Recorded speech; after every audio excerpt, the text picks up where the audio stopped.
Hey YouTube, we are cleaning up some tractor parts and got to looking at my fuel tank here and noticed the inside was pretty nasty. A lot of rust in there, a lot of crap in there. So I rinsed it out with some kerosene, trying to get some out, and that's what came out. I mean, it's pretty gross. So we're going to try a little experiment today. I read online that if you put vinegar on rust, it will eat rust.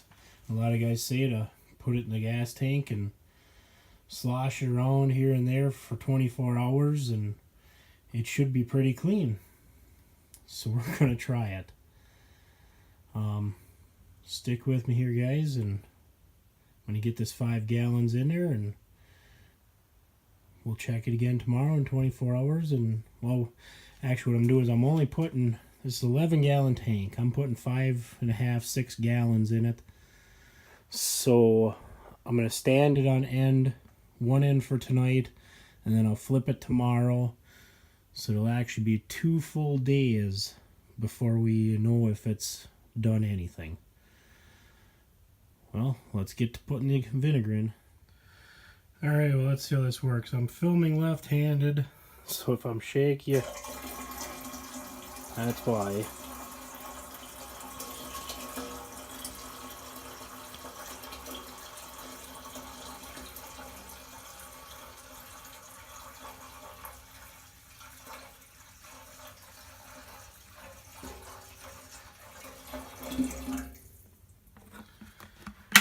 Alright. That's the third. Alright, so we got 5.5 gallons in there. You can see all the way to the bottom, so the vinegar is clear. I'm really kind of surprised that it's not picking up, that it didn't stir up more junk. But I'm going to give this thing a shake and we're going to stand it on end for the night. We'll come back tomorrow and see what the vinegar looks like, and we'll give it a shake again and we will stand it on the other end. Stay tuned, guys. Alright, so after about 4 days of vinegar, I don't know how well you can see down in there. I'm trying to get it to focus. There still is a lot of crap in there. It did not work on this tank. And after about 4 days of vinegar being in there, the rear seam here where it split started leaking. And on the front of the tank here, on that seam, it also started leaking. We had another tank. It had like 4 or 5 dents in it. I did some body working on it. We're going to use that tank. I've got it all body worked and in primer, so we'll shoot a little video of that and show you what that looks like.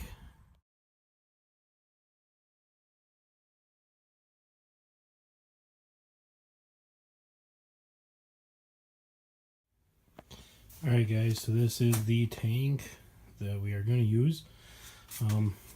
As you can see, it's nice and straight now. There was a big dent up in this area here where the tank was actually pushed down pretty good. Not so much so as this edge down here. You can kind of see the Bondo in it a little bit yet, but I think it looks pretty good, and I don't think once I get do some spot filler on it and a little bit more primer and sanding and stuff, it'll completely disappear. You won't see it at all. I decided to do the body working on this. I mean, I spent probably 25-30 hours so far into this tank alone, but I don't know how well we'll be able to see it. I don't have my flashlight on me, but got the lights on in here, so you can kind of see how shiny it is down in there. There's a couple little spots of rust, but this tank is far cleaner and better condition inside. So this one never had any leaking issues or anything like that, so we're gonna go with this one. Then we're gonna get the wide front cleaned up. We got the fenders cleaned up here, the hood, grill, all that stuff is all cleaned up and primed, ready to go. Yeah, we'll get the wide front cleaned up and probably not prime it right away. We'll do that with the main tractor, but we'll get to getting that cleaned up and get that put on too yet.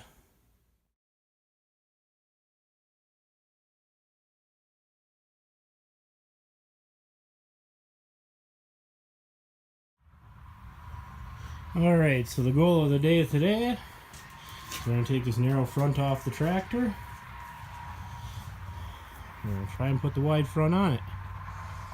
Let's see what we can get done. Alright, so the first part's removing this front end. You see this hole right here, there's a pin in there you got to pound out. As you can see, the pin has a head on one side, so it'll only go one way. And then you want to disconnect your steering shaft. It might take a little bit of, we had to use a little bit of force with a hammer. I was holding up on this with my hand while I was hitting around this edge around here, and it'll come loose. Then you take out the 2 bolts here, and that disconnects the shaft. And then you have a bolt hiding back, let's see, right in here.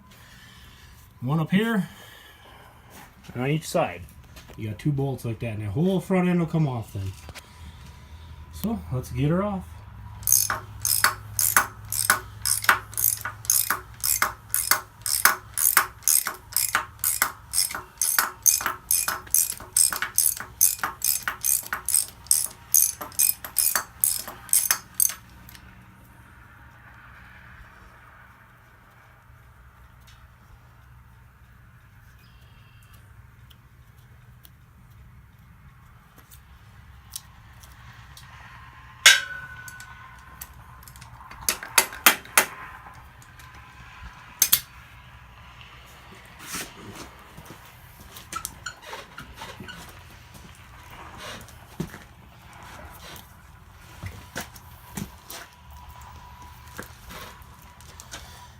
Alright, so we got the 4 bolts out.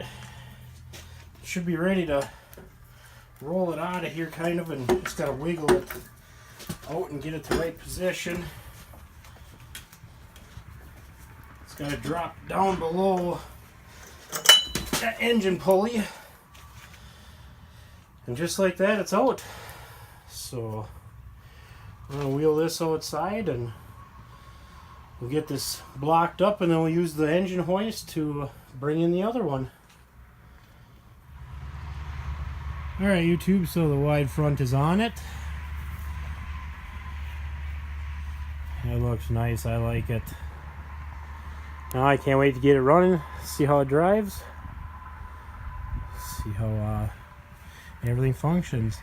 I tell you, just sitting in the seat and steering the wheel, I don't know if something is just really tight or if it's wide front, because I've never driven one with wide fronts, but aside of the narrow front, boy, it's hard to turn. So hopefully there's not something wrong in it. The guy we bought the parts tractor from had been using it when we bought it, so hopefully it's just from not being being used. Maybe it's just a little bit tight. Get everything greased up. Hopefully once we start driving it, it'll work itself out.